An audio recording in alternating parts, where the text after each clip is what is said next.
Welcome to the Mana Drain Podcast. I'm your host, Logan. With me, as always, is my co-host, Christian. Christian, how you doing this evening? Doing pretty good. And tonight, we're going to be talking about Sheoldred the Apocalypse. We got a little deck tech for y'all, so we're going to dive right into that. So, I can read it off. The commander for the deck is obviously going to be the new Sheoldred the Apocalypse. She's a legendary creature, Phyrexian Praetor, for 2 and 2 black, 4/5. She has Death Touch, and whenever you draw a card, you gain 2 life, and whenever an opponent draws a card, they lose 2 life. So most of this deck tech is... most of the deck that we built here or whatever is going to be either stacking on her ability that opponents are going to be losing life when they draw cards, and also forcing your opponents to draw extra cards every turn. And with that, we'll gain card advantage and obviously life total advantage. Mm-hmm. I think it's really versatile. I think that it'll be really versatile, and I think that people will have a hard time dealing with it, especially because you can work in all your tutors, all of your graveyard recursion and stuff like that to help your deck stabilize if a board wipe or something other happens, especially with Farewell becoming a little bit more played in the mid-tier levels. Yeah. You definitely need some ways to bounce back. Right. And being in mono black, you're definitely going to have some downsides. You're not going to have much card draw. We're definitely gearing this deck towards that. But being in mono black, you're definitely missing out on a lot of things that make a commander deck good, like ramp per se. Yeah. Not counting like mana rocks and whatnot, right. But well, being in mono black, you're getting a lot of your being in mono black, you get a lot of good stuff like tutors and whatnot.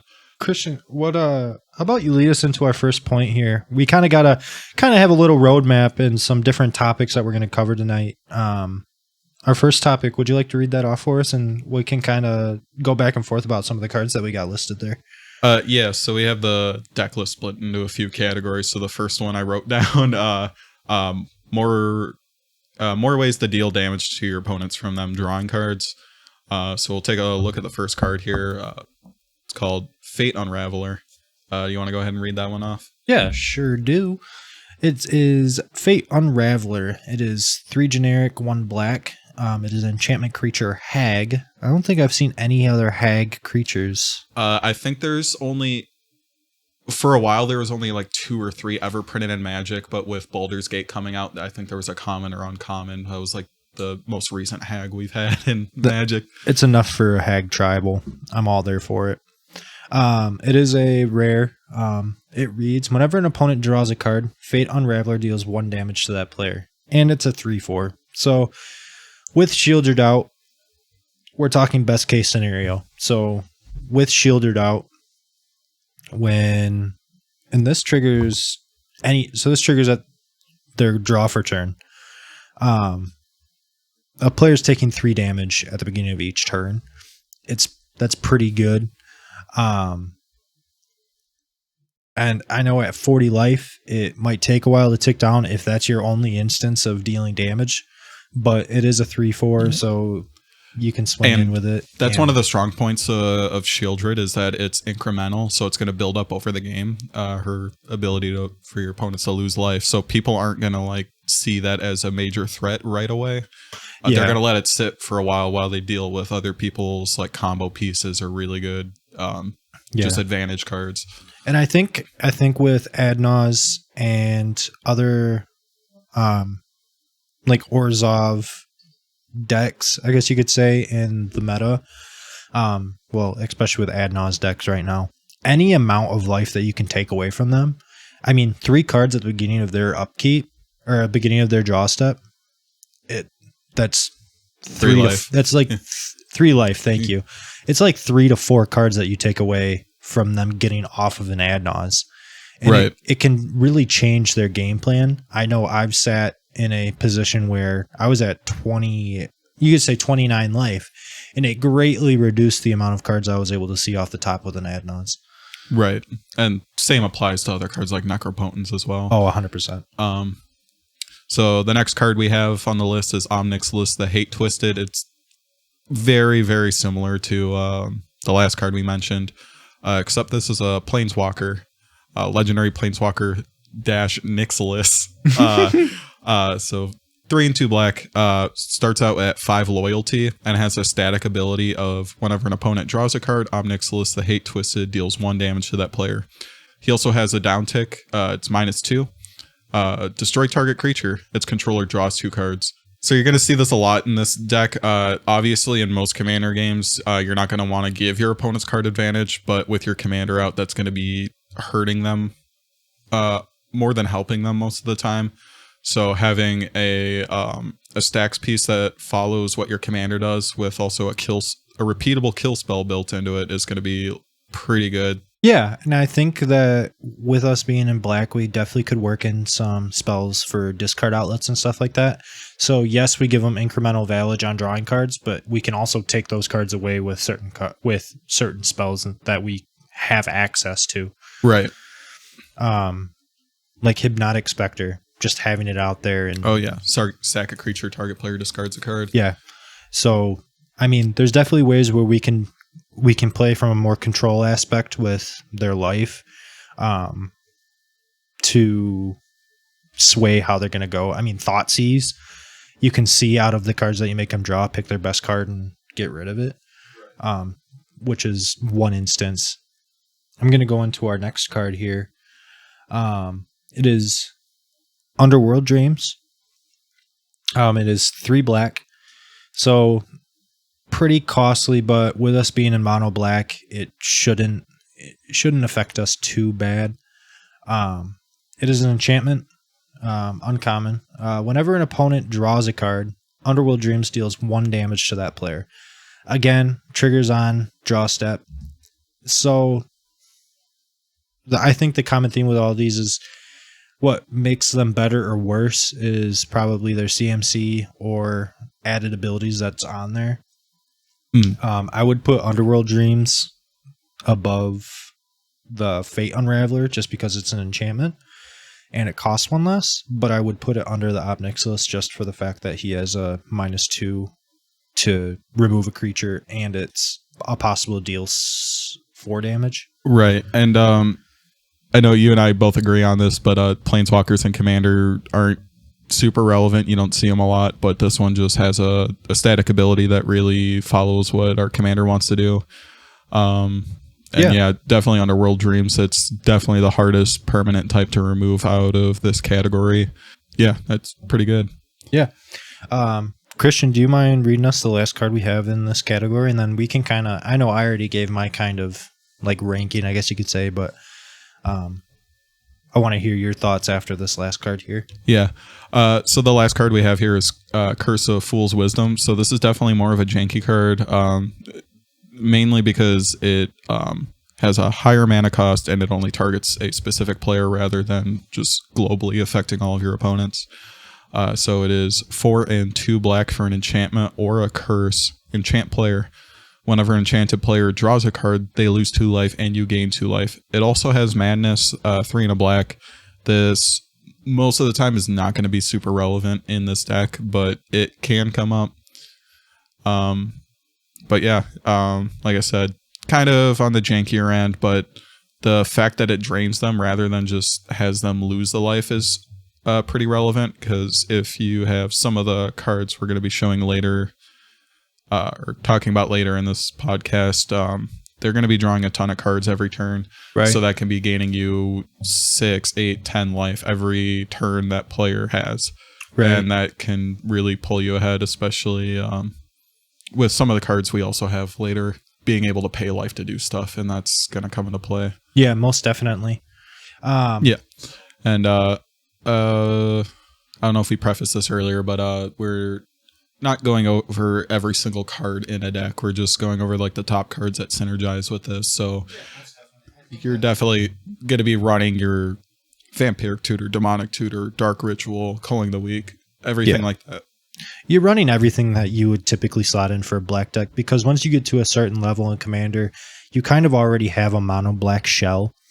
So you're already going to have specific cards that fit into the majority of every black deck and synergize with every playstyle in mono black, i.e. your tutors, your rituals, you're going to have graveyard recursion because you're in black. It's what you do.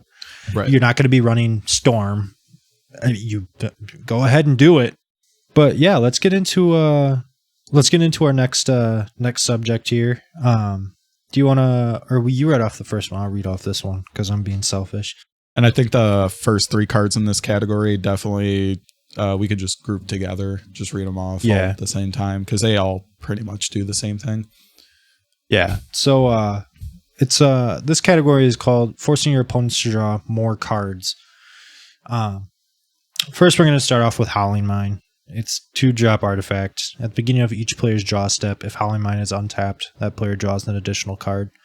And then, kind of same effect as that is Anvil of Bargadon. Or Bargadan. Yeah. Bogarden. Bogarden. It's another 2-drop artifact. Each player skips his or her discard phase. During each player's draw phase, that player draws an additional card and then chooses and discards a card. I kind of like Anvil over Howling Mine only because it does force you to discard something. Which can keep your hand in check. Right. But on the flip side, you're also giving each of your opponents a reliquary tower. Oh, 100%. And then the last card that kind of coincides with the other two is Font of Mythos. It's a 4-drop artifact. At the beginning of each player's draw step, that player draws 2 additional cards. So 4-drop, you're drawing an extra card off of it. It's basically another Howling Mine staple to it. Right. You play this, you play your commander. Each of your opponents are losing 6 life every turn just for moving to their draw step, and then you're gaining 6 life. Exactly. And it's an artifact, and I've seen a lot less artifact removal, targeted removal specifically in higher levels. Yeah. I think it's something that the meta kind of shifted out of because it was moving towards stacks, and now it's kind of rotating back to targeted removal because of breach and other permanent combos that have to sit out on the field and stuff. I'll read off one more. It's going to be different than the other 3. Very similar. It's Temple Bell. It's a 3-drop artifact. Tap. Each player draws a card. You play it. Make everyone lose 2.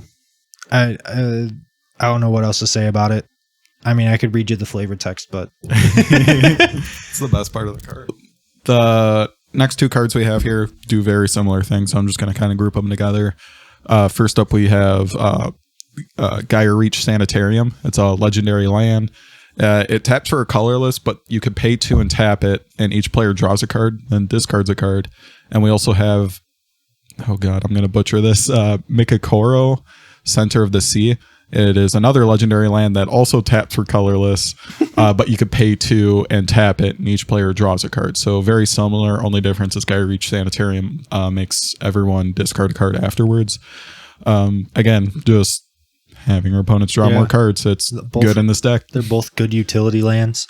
Right. And like a lot of these ones that are like kind of global effect where everyone's drawing extra cards, not only are you draining your opponents, but you're also digging for more pieces that do the same thing. So it's just going to snowball. And you're gaining life. Yeah, you're gaining life. Yeah. So you're kind of like fluffing yourself up. So if people do want to target you, like it's going to be harder. Yeah, especially for aggro style decks. Next card here is called good old Horn of Greed, 3-drop artifact. Whenever a player plays a land, that player draws a card. I think that this puts a tax on playing lands, the most basic thing that you can do in Magic, and it makes people be like, I'm at 6 life.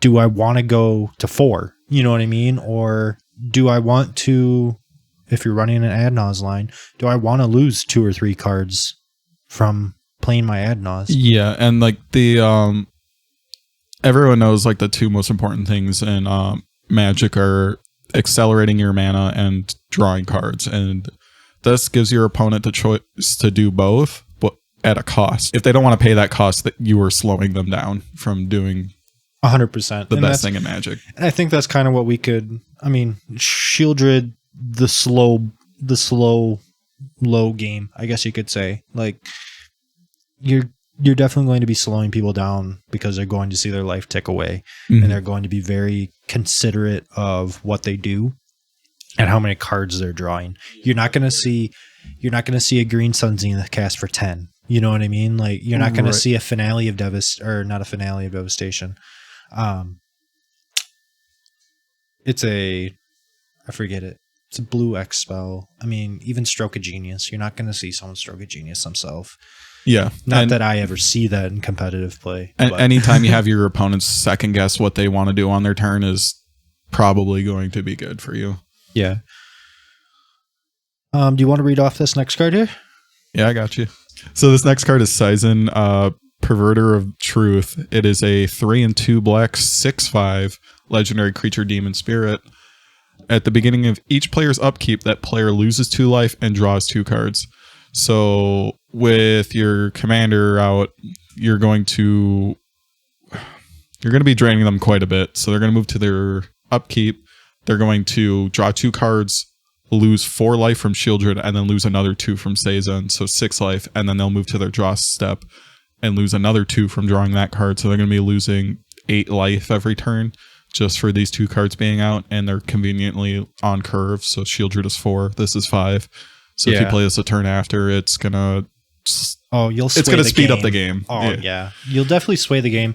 And you know what? People will probably target the Sizen over the Sheoldred, I feel. Obviously. Like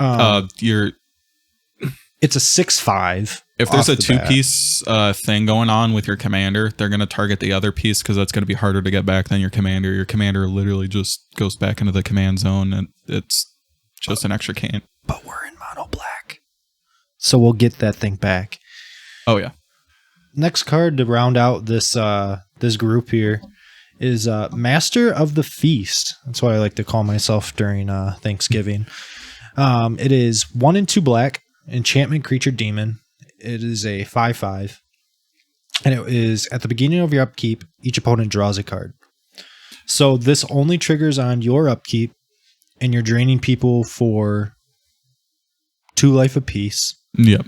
It adds up. It adds up, but it is a 3-drop for a 5/5, and you're getting value off of it being a 3-drop. Now, I feel like they costed it like this because they felt like inherently it's bad. You don't want to be giving the other players cards. Yeah, it's a classic Magic card. You're getting a lot of power for low cost with a downside. So you're getting a 5/5 flyer for 3 mana with the downside of it having your opponents draw extra cards every turn. And in this deck, both things are an upside. So that's definitely something we want to play. No, most definitely. For this next category, I like to call it almost wheels in black. So wheels are definitely going to be strong in this kind of deck, just forcing your opponents to discard all their cards, and then just refilling their hand is going to not only drain them a lot of life, but also whatever game plan that they had in their head that was based on what cards they had in their hand is now gone. So they're going to have to totally rethink what they're going to do. Yeah, Teferi's Puzzle Box is a brutal card. I played it in my Urza Stacks list for quite a while, and let me tell you, people don't get more upset than when they have their finisher in hand and then they see a Teferi's Puzzle Box land and they weren't accounting for it. So everything that they've spent doing for the past 2 turns, setting up, casting tutors, it really goes straight out the window once they see it land, if it lands. I remember getting it out turn 1 and watching people look at their opener and decide, yeah, I'll keep this, and then watching it get flushed away. Super brutal, and I love doing it because I'm a jerk. But yeah, definitely a fun card. I've had some fun with this because if you have any sort of mana acceleration like Dark Ritual, this is coming down on the board on turn 2. Something that's like pretty relevant with this is if you drop it that early and someone wants to try and tutor for an answer for this or whatever you have going on, and they don't have enough mana to tutor and cast what they tutored for in the same turn, it's going away next turn. So it's going to stall the game quite a while until they eventually wheel into their answer for this, which is one of the downsides of this card. But as long as if it sticks around for one turn cycle, everyone's going to be losing quite a lot of life. Yeah. 2 life for every card. If they have, let's say, 6 cards in hand at the beginning of their turn. 12 life. Yeah. Well, no, because they draw their card for turn, put it down, and then they draw it back up. So it'd be 14 life. I guess I could read this card off quick before we talk about it a little more. As it's Teferi's Puzzle Box. It's a 4 mana artifact, 4 generic. At the beginning of each player's draw step, that player puts the cards in his or her hand at the bottom of their library in any order, and then draws that many cards. So a lot of people get confused with this. So how it does say at the beginning of your draw step you do this, but when you move to your draw step, you draw a card as a state-based action, so no triggers or abilities can go on the stack until that resolves. So you draw your card first, and then this ability will happen. So if you go to your turn with 5 cards in hand, you're going to draw your card for turn first, and then you would have 6 cards in hand at that point. So you put 6 on the bottom and then draw 6, and you would lose 12 with Sheoldred being out. Or if you're the one playing Sheoldred, you'll be gaining 12. Yeah. Which is pretty relevant. It's pretty relevant, you know. And if you have your Howling Mind effects, Anvil of Bogarden or whatever it's called. I think that's what we were calling it nowadays. Yeah. Those are all your triggers, so you get to choose how to stack them, so you can have them draw the extra cards first and then wheel, which is pretty mean because then they get to see what could have been and then it goes away. Oh, yeah. I really like Teferi's Puzzle Box. I've always been super high on it. Or not super high on it, but it's definitely been a pet card if I could play it. I sometimes will, sometimes won't. Yeah. I'm going to go ahead and read this next card. It's a Dark Deal. 2 and a black sorcery. Each player discards all the cards in his or her hand, then draws that many cards -1. So, yeah, it's a wheel. Yeah. -1. It's... I mean, it's the best, like... It's the closest to a wheel you're going to get in mono black. And as a spell, I guess you could say. Like sorcery or instant. Like, because Teferi's Puzzle Box is a full-on wheel. Except that doesn't discard, which can be relevant with cards if you want to throw in here like Waste Not and stuff like that to generate value. Oh, Waste Not would be a great ad if you were to go the draw and discard sub-theme. Yep. And then, why don't you round out this category here? Yeah, so the last card I picked up for this category is called Memory Jar. It is a 5 generic mana artifact. It has this ability of tap and sacrifice Memory Jar. Each player exiles all cards from his or her hand face down and draws 7 cards. At the beginning of the next end step, each player discards his or her hand and returns to his or her hand each card he or she exiled this way. So it's basically a wheel that's temporary, and whatever the 7 cards on the top of their library are going to get milled, essentially. So this is definitely something you kind of want to crack on your turn, especially if your opponents are tapped out, because they're just going to see a fresh hand and not be able to cast anything from it, which can hurt quite a bit. I know graveyard decks are really relevant right now with like Through the Breach and Past in Flames lines and stuff, so you're kind of feeling their grave. But being in mono black, there's a lot of like one-way graveyard hate. You have Ley Line of the Void and similar cards. Yeah, no, I'm a fan of Memory Jar. It can become relevant. I've seen some play with the new Magda deck that's been kind of running around, making its rounds at some tournaments. People are using it as a finisher. And in some mill decks, it's used as a finisher just to instant speed, make people draw. but it has to be out, so it's kind of telegraphed. It's a good card on its own, like in a vacuum, but it's in this deck because it drains each of your opponents for 14 life for 5 mana. Yeah. No, I think in Sheoldred, it's a good 5-drop deal. It's 14 times 3. 28. A lot. 42 or something. Hey, do not ask me for math problems. Guys, it's not going to work. Don't come to me with your math homework. I'm not here for it. Next category is a targeted draw. There's quite a few cards in here that they all do the same thing, but they're costed differently and they're at different speeds. So I'll just take you through them quick. Yeah, so a lot of these are very similar, except one's going to stand out quite a bit. Yeah. I'll let you read the one that stands out a bit. All right, I'll let you have your moment. That was a... First one, Sign in Blood, 2 black sorcery. Target player draws 2 cards and loses 2 life. Again, we don't have to keep stating how much life they're going to lose. I mean, they're going to be losing a ton of life in this deck. Yeah. Every card that has been picked on this list either deals damage or gives you life. Yeah, and the strong point of these being targeted, if you need card draw at that very moment, you target yourself and you actually net life from these cards. If your opponent's at 6 life and you want to just kill them for 2 mana, go right ahead. Oh, yeah. Make them Sign in Blood. The next one is Blood Pact. It's 2 and a black. Instant. Target player draws 2 cards and loses 2 life. So, say someone's ad nausing. If you want to get a quick lick in right before they ad nause, it make their choices a little harder. It definitely changes the outcome. And then the last one is Painful Lesson. 2 and a black sorcery.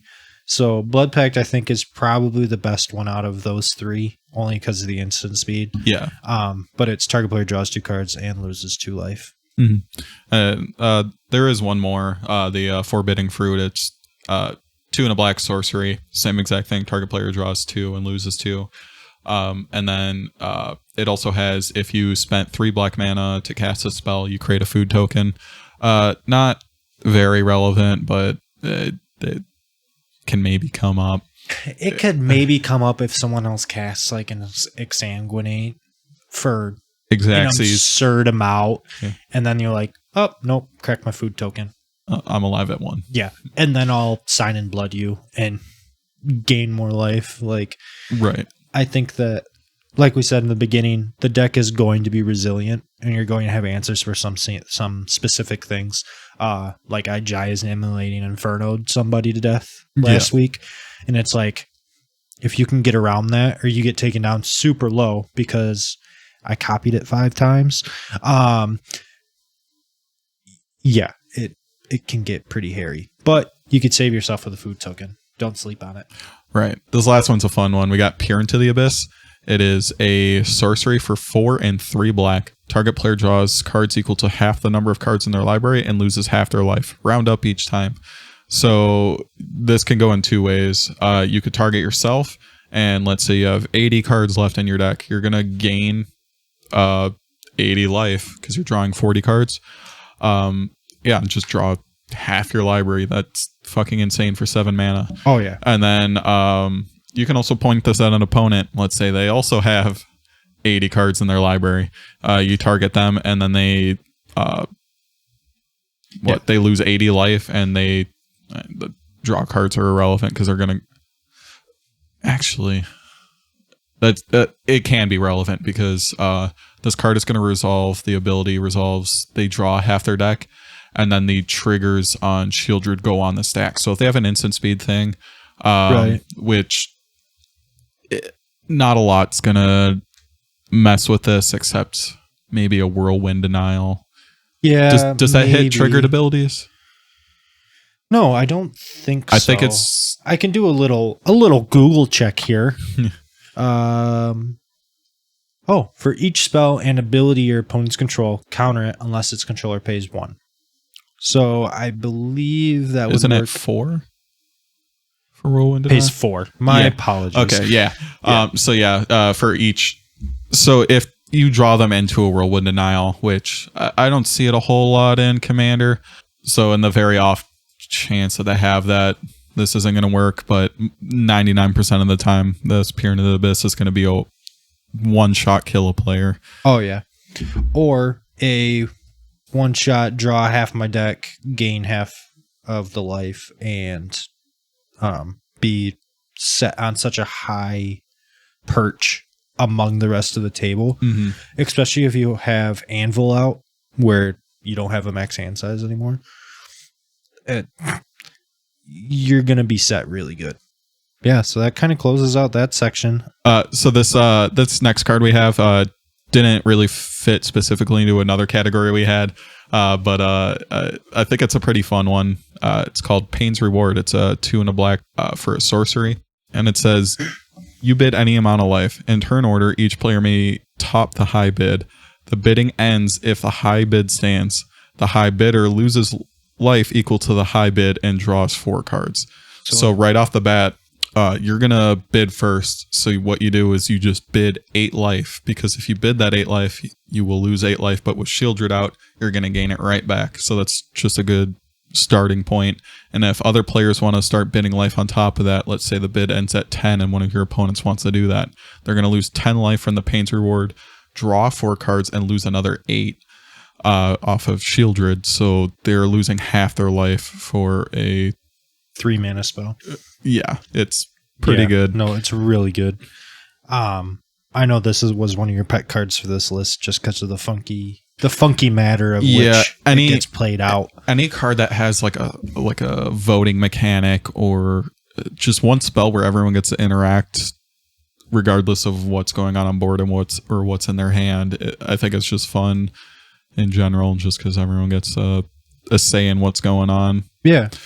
So like this card, or what's the wheel from Commander Legends? Wheel of Misfortune. Wheel of Misfortune. That's a fun one. This card reminds me of Wheel of Misfortune because you're staking your life on how badly you want cards. Right. So, little side note, if you were to run a Rakdos deck and be running this theme, Wheel of Misfortune gets really busted. Yeah, because not only are the highest bidder is going to lose life equal to that bid. Say they're at zero cards. They bid, well, like a game that Christian and I had played a couple nights ago. You bid 20 life, and then you draw 7. Yeah. And if for 34 life for a 3 mana spell. If any of your opponents are 20 life or under, they're not going to be bidding on this, and they're probably going to like have a little side chat and all vote 0. And in that case, you just casted a one-sided Wheel of Fortune, which is insane. Yeah. Or you pay the amount of life that you would gain off of it, which is 14. Yeah, you can vote 14 and just gain it back. And most of the time, that's a pretty safe, like anything in the teens, I feel is a pretty safe number. Now, in a vacuum, me and Christian were playing 1-on-1, and he had the game in hand if he were to wheel because he had stacked the top. And I just did not expect him to flip and take it. But I think a lot of times people are pretty conservative with their life total, especially when you're draining them all game with it. Yeah. So that was the tangent that I wanted to mention, just because I feel like Rakdos could fit this theme really well, especially with her just being in the 99, but you're still running black, so you can still consistently get her out. But yeah. Yeah. So you want to kick off the combo category? Oh, yeah. This is what we're all about, man. Alrighty. Do you want, which one do we want to start with? I'll start with, they're both, I'll read the book. Well, they're both books. I'll read the fun looking one. Lich's Mastery. Oh yeah. It is 3 and 3 black, so it's expensive. But it's a legendary enchantment. It has hexproof. So right off the bat, you're already making a hard to remove permanent even harder to remove. Says you can't lose the game. Whenever you gain life, draw that many cards.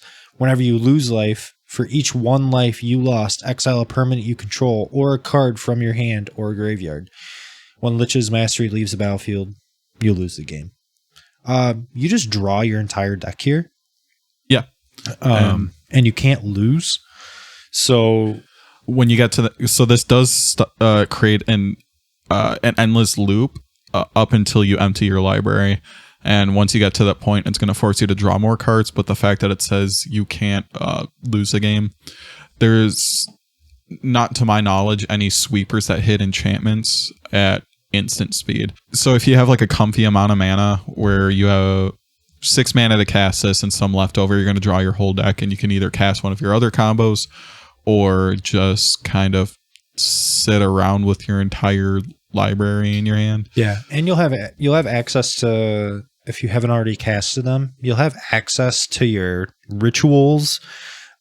Say someone removed your Cryptghast earlier in the game, you play your 1-drop Reanimate, and you get back your Cryptghast. If you were able to leave some mountains open, because you're obviously playing your Swamps package with Urborg and Cabal Coffers, just because that's the type of deck you're going to be running. Christian, why don't you lead us off with another one? Yeah, so this next combo that we have here is with Vilis, Broker of Blood, and Kirik, Son of Yawgmoth. So Vilis, Broker of Blood is a 8-drop 8/8 for 5 and 3 black with flying, legendary creature demon. He has an ability where you can pay a black, pay 2 life, and target creature gets -1/-1 until end of turn. He also says whenever you lose life, you draw that many cards. And then we have Kirik, Son of Yawgmoth, which is a 7 mana 2/2, which sounds a little worse. But his mana cost is 4 and 3 Phyrexian black. So you could pay 6 life and 4 mana to get this bad boy out. And he has lifelink, and for each black pip in your mana cost, you may pay 2 life rather than pay that mana cost. So he basically makes all your black pips for abilities and mana costs be Phyrexian black. And then he also has an ability whenever you cast a black spell, you can put a +1/+1 counter on him. So what you're going to do with Vilis and Kirik is you're going to activate Vilis's ability to pay a black and 2 life to give target creature -1/-1 until end of turn. You're going to use Kirik's ability to pay for that 1 black, so you're in total just all you're paying is 4 life to give a creature -1/-1 until end of turn. And then Vilis will trigger since you lost 4 life. You're going to be drawing 4 cards, and then Sheoldred will trigger, and you're going to gain 8 life. So you can do that indefinitely and just wipe your opponent's board of creatures and draw your deck. And if your opponents don't have a lot of creatures out, enough toughness wise to like draw your deck, you could just put a bunch of the ability on the stack on 1 creature and draw your deck. And this does get around indestructible. So yeah, that is super relevant. Super nice. As well. It's relevant. Yeah. And that's another thing too, is once you draw your deck with that combo, Kirik is also a sort of mana cost reducer for you to be able to cast those cards. So you tapped out to play this combo. Okay, draw your deck.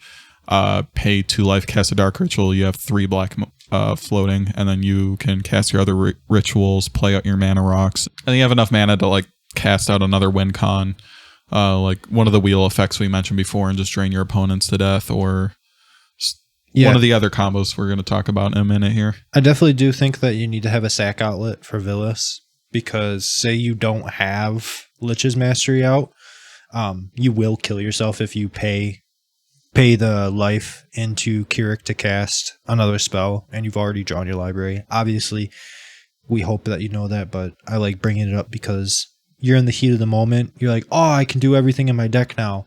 And then you pay life into something and Vilis kills you because you have no cards left in your library. Right. Oh, yeah, that's fair.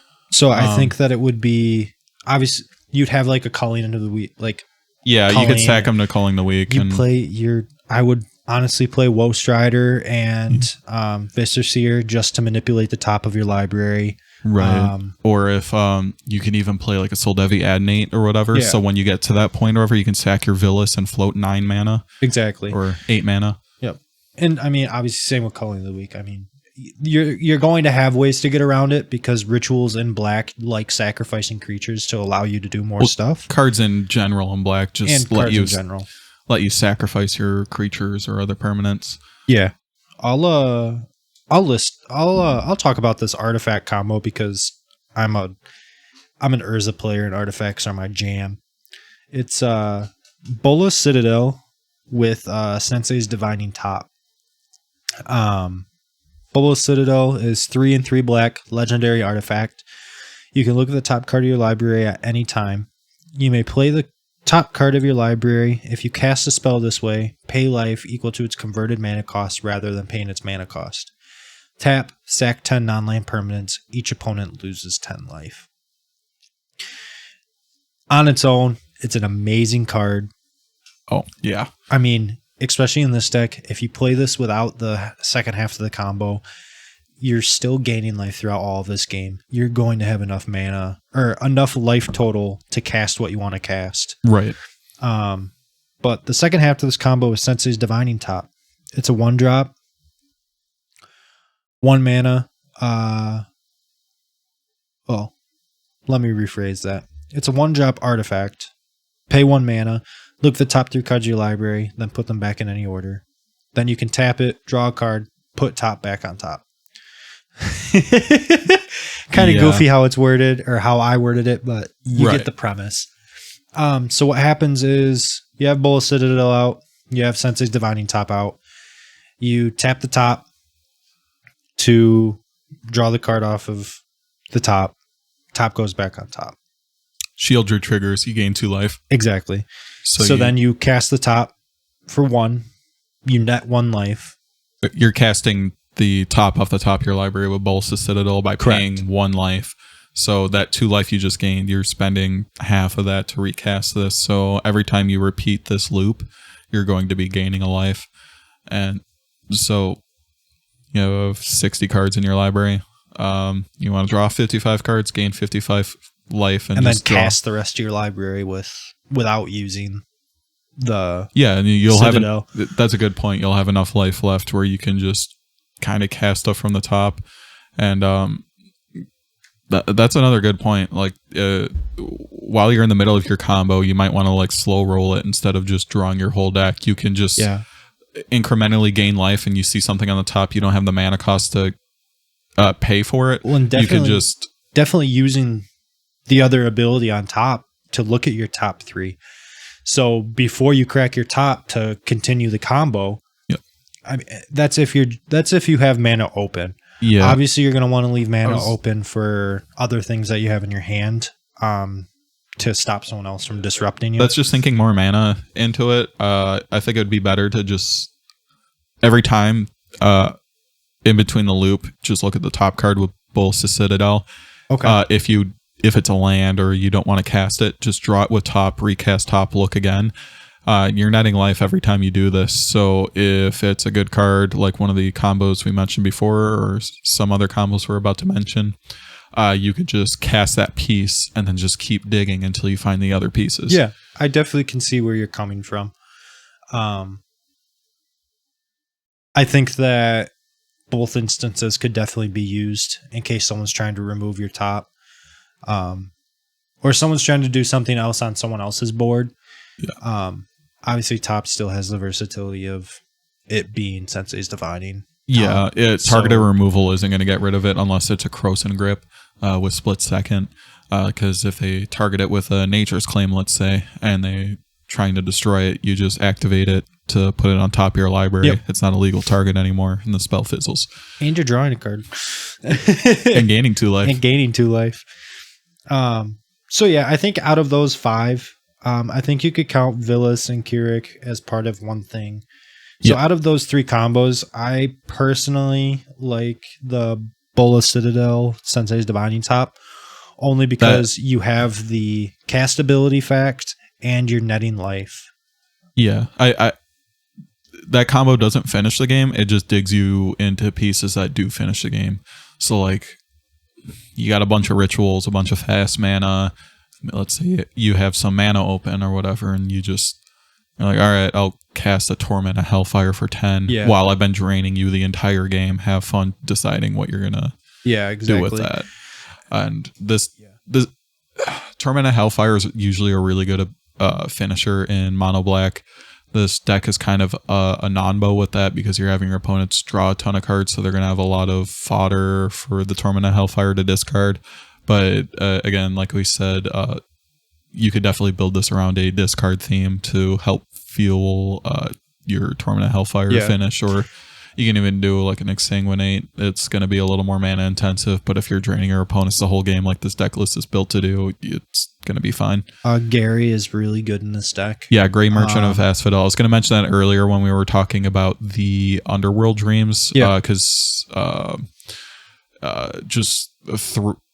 it's only 3 mana, but it's 3 black pips. That's going to gear you to that's going to ramp your devotion up, and you see that being really relevant in the Pioneer mono black devotion deck, where Gary is your finisher, and Underworld Dreams slowly is going to drain your opponent throughout the game, and then Gary's going to use that 3 devotion to kill them, and this whole deck is just it plays very, very similar. Yeah, well, and a lot of mono black strategies play similar, I feel like. Yeah. But on the flip side, I like the Bolas Citadel combo, but I think that the Vilas Keurig can also be it's also an amazing side of it because you still have Keurig out and you're able to pay 2 life for each of your black pips. So you're definitely going to be able to cast more of your deck. And who's to say you don't cast your finisher without paying the 2 pips or whatever? Like, you're going to be able to cast your spells with Keurig. Oh, yeah, definitely. There's more black pips in this deck than there are generic colored costs, I feel like. A lot of the times, yeah. Like look at Underworld Dreams, you can just pay 6 life to cast that with Keurig. So like if you don't have the combo out yet and you just have a Keurig or whatever, it's pretty good. Just being able to essentially cast your spells for free, because a lot of this deck is built around gaining life and being able to use that life as a resource. Yeah, pretty much. No, I'm definitely there with you. Life in mid to high level commander is such a valuable resource. Resource. And like you've seen a lot of my decks. Like every deck that I have that has red in it is running a Treasonous Ogre. That card is just stupid good. Yeah. Yeah, no. Definitely a lot of ways you can go with this Sheoldred specifically. I think it's a lot faster than the old Sheoldred as well, because lower mana cost, your ability can you could play other cards to make that ability trigger more than once each turn. But yeah, the old Sheoldred, yeah, she only triggers once per turn, so being able to have cards in your deck in this new Sheoldred that allow you to have her ability trigger multiple times a turn, whether it's like having your opponents draw extra cards or yourself drawing extra cards, it's scalable, whereas the old Sheoldred is not, at least in mono black. There's cards in the game that give you extra upkeeps and stuff, but they're generally in blue. Yeah. And that's not super relevant for mono black, but yeah, no, I'm definitely there with you. I guess let's kind of round out this list here. Yeah, with some other combos that we kind of thought of that definitely close the game. It finishes people. But it's you include them in almost every mono black shell, I feel like. They definitely go into mono black. But not only do these combo pieces, not only are they combo pieces together, but they also synergize really well with the commander on their own as individual pieces. Yeah. First one is Exquisite Blood. I'm not sure if it needs much of an introduction, but I'll read it off for those of you who do not know what Exquisite Blood does. It is 4 and a black. Enchantment. Whenever an opponent loses life, you gain that much life. Whenever you cantrip somebody, they're losing 6 life, you'll gain 6 life. Like we said, this is a synergistic play style for black. Christian, I'll let you read the other one, and if you want to finish it out, man, let's finish her out. Yeah, so these 2 pieces do the same thing. We just threw them both in for a bit of redundancy in the deck. But Sanguine Bond is a enchantment that costs 3 and 2 black. Whenever you gain life, target opponent loses that much life. And we also have Veto, Throne of the Dusk Rose. For 2 and a black, a 1/3 legendary creature vampire cleric. Whenever you gain life, target opponent loses that much life. Also with the ability 3 and 2 black creatures you control gain lifelink until end of turn, which can either kick off this combo or just gain you more life to spend on your Bolus of Citadels or Necropotence or whatever you have to spend life into. Yeah, most definitely, man. But yeah, so the combo just works. They trigger each other, so one makes you gain life when an opponent loses life, and then one makes an opponent lose life when you gain life, and it just creates an infinite loop until your opponents are dead. And like we said before, on their own, they all stack together. So with Sanguine Bond and Veto, whenever you gain life, target opponent loses that much life. So if you have Font of Mythos out and you're drawing 3 cards in your draw step, you're going to gain 6 life. And I believe they're both target opponent. Yeah, target opponent's going to lose 6 life. And they're separate triggers, so you can like target each of them for 2 if you really wanted to. Yeah. But I think it's just better to evaluate who's the threat at the table, not including you, and then target that player. Yeah, exactly. No, I think overall, I think that this deck will be super resilient. I think that there's obviously going to be cards that you add in and tweak when you're playing in your own meta, in your own pods. Some cards might not be as good as we listed here, what we kind of stated, because at the end of the day, this is in a chamber, and we're thinking best case scenario for all of these, I feel. Right. And I mean, to round it all back to Sheoldred, and I'll give her another reread because it's been a minute. She's a 2 and 2 black legendary creature. She has Death Touch. Whenever you draw a card, gain 2 life. Whenever an opponent draws a card, they lose 2 life. And it's a 4/5 for 4. Yeah. With Death Touch. So that's she's a blocker. People aren't gonna want to block her. So if you have enough power to block her, they're probably on creatures they don't want to block with because they're guaranteed to die. So that also like kind of synergizes with the Veto thing, giving your creatures lifelink because you're guaranteed to gain that 4 life and then not have your opponents block and kill your creature. Yeah. No, I think overall, I think the deck will be, like I said, and like I've been preaching through the whole episode, it'll be resilient. It will, it's not going to get the job done quick, but it'll definitely stacks the game in a way that people aren't comfortable, which is taxing them for drawing cards. Which they're guaranteed to do just through the rules of the game. Exactly. And Sheoldred triggers on the draw card for turn, baby. Exactly. Regardless of what happens, they're going to lose life. Mm-hmm. So what's important is trying to keep her alive, trying to keep her safe. Obviously, I would include some enchantments that give her hexproof on, like your Swiftfoot Boots, Lightning Greaves. Yeah, Swiftfoot Boots, Lightning Greaves. There's also like really weird stuff like Kaya's Ghost Form, which is an enchantment. When it dies, it just comes back into play. Kaya's Ghost Form is super good. I've played that in a couple lists. I've played it in my Zer list once or twice because he can tutor it and then he becomes hexproof, or when he dies, he comes back.